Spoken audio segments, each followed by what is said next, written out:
pertemuan ini kita akan mempelajari penerapan turunan kedua pada fungsi trigonometri. Pada pertemuan sebelumnya kita mempelajari bagaimana menentukan jenis titik stasioner menggunakan turunan pertama.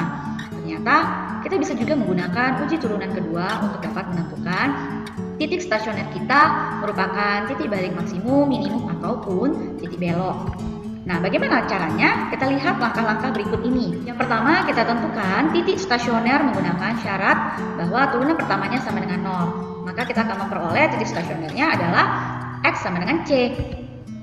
Selanjutnya, kita tentukan turunan kedua dari fungsi F, lalu kita hitung nilai dari F double aksen C. Jadi, kita substitusikan X sama dengan C ini pada turunan keduanya.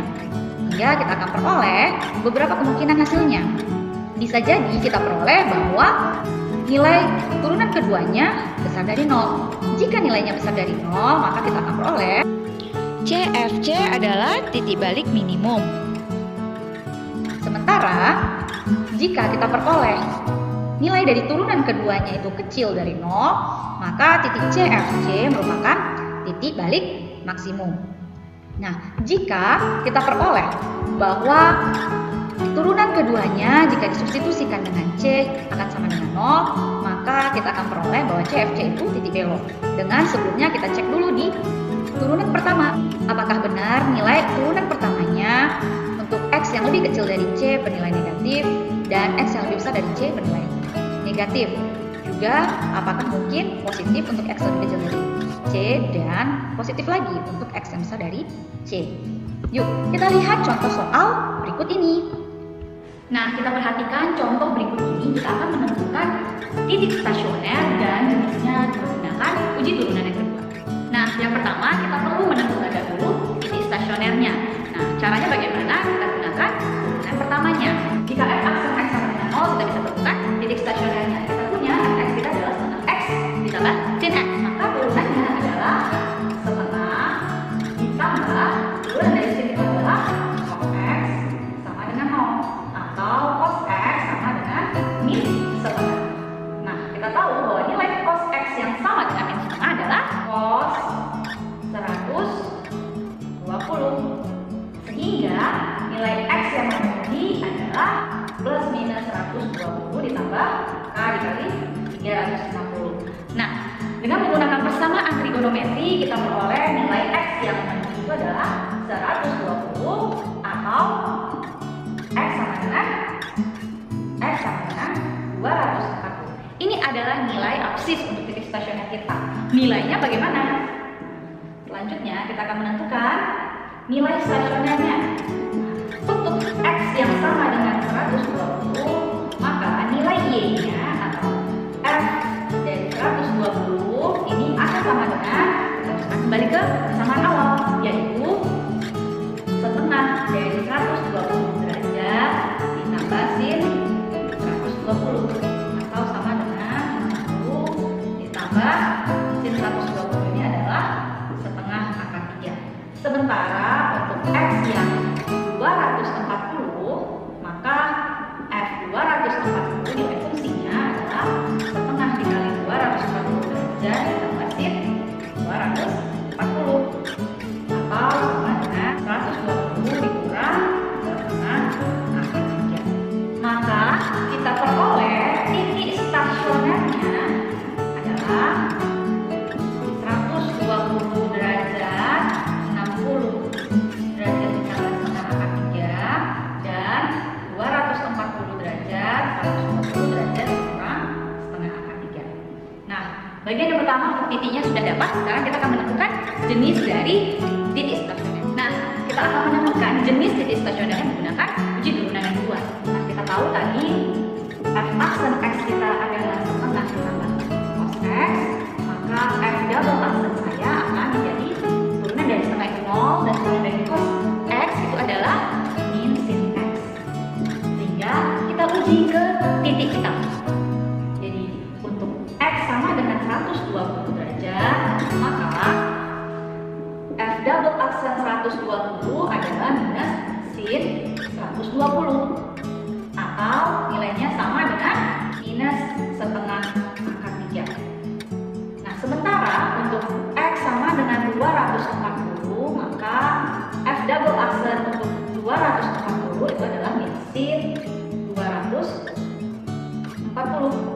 atau sama dengan minus dari setengah akar 3. Maka kita peroleh setengah akar 3.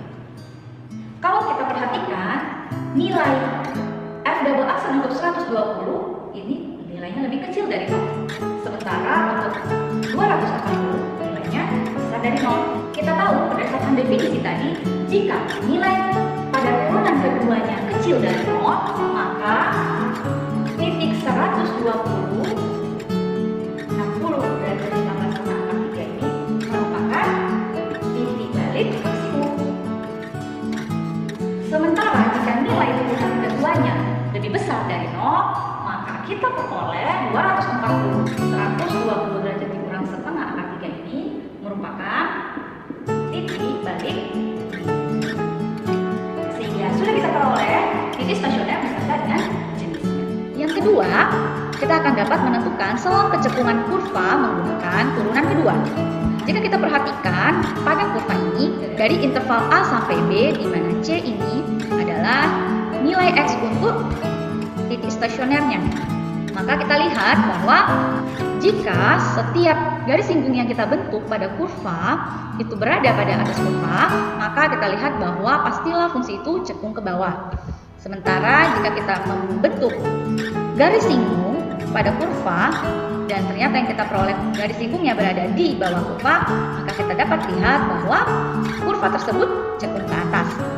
Nah, jika kita punya kurva pada selang terbuka AB dan terdapat sembarang bilangan real C dengan nilai turunan kedua pada fungsi tersebut ada, maka kita peroleh jika turunan keduanya nilainya lebih kecil dari 0, maka kurva kita akan cekung ke bawah. Sementara jika nilai turunan kedua untuk C-nya lebih besar dari 0, maka kita akan peroleh kurvanya cekung ke atas pada selang AB. Nah, misalkan kita punya sebuah fungsi yaitu Y sama dengan fx kontinu di titik X sama dengan C dan turunan kedua dari C itu sama dengan 0, maka di sekitar X sama dengan C akan berlaku. Nah, jika nilai turunan keduanya kecil dari 0 untuk X yang lebih kecil dari C, lalu turunan keduanya lebih besar dari 0 untuk X yang besar dari C, kalau kita perhatikan pada gambar, nah, jika untuk X yang lebih kecil dari C atau di sebelah kiri C, lalu nilai turunan yang kecil dari 0, maka dia akan cekung ke bawah. Sementara yang lebih besar dari C, dia besar dari 0, berarti dia cekung ke atas. Lalu kemungkinan kedua, turunan keduanya lebih besar dari 0 untuk yang lebih kecil dari C, berarti untuk yang sebelah kiri dari C itu dia akan cekung ke atas. Dan untuk yang lebih besar dari C, itu dia cekung ke bawah. Nah, dengan demikian, C itu adalah merupakan titik belok dari kurva. Ya, maksudnya titik belok itu adalah titik di mana dia berubah arah kecekungannya. Yuk, kita lihat contoh soal berikut ini. Di contoh ini kita akan menentukan selang atau interval di mana kurva itu cekung ke bawah, cekung ke atas, dan juga di mana titik belok pada kurva tersebut. Nah, kita berikan fungsinya adalah fx sama dengan sin x yang di antara 0 sampai dengan 360. Nah, karena kita tahu bahwa yang menentukan interval kecekungan suatu kurva, maka kita gunakan adalah turunan keduanya. Fungsinya adalah sin x, maka turunan pertamanya adalah cos x. Sehingga turunan keduanya adalah minus sin x. Nah, kita tahu dari definisi bahwa batas kecekungan terjadi jika turunan keduanya sama dengan 0. Berarti minus sin x sama dengan 0 atau sin x-nya sama dengan 0. Nah, nilai sin yang 0 itu adalah minus 180. Karena interval x kita dari 0 sampai 360, maka yang ini hanya 180. Maka selanjutnya bisa kita bentuk garis bilangan untuk menguji. Ya, yang kita uji itu turunan keduanya.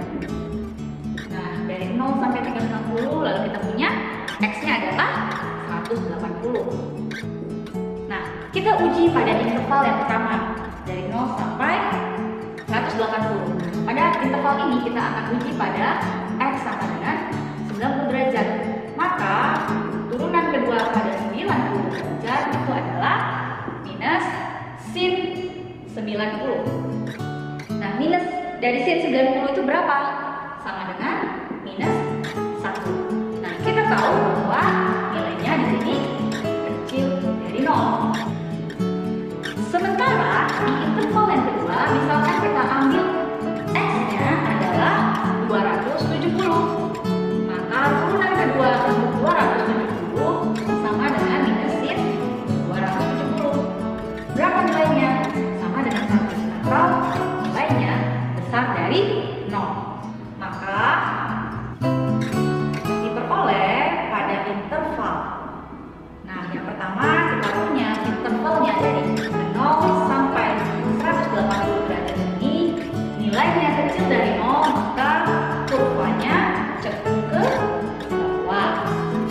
Sementara untuk interval dari 180 sampai 360 nilai dari turunan keduanya positif. Nantinya kurvanya cenderung ke atas pada interval tersebut. Selanjutnya, maka kita juga dapatkan ketika X-nya 180, ya, di mana nilai Y kita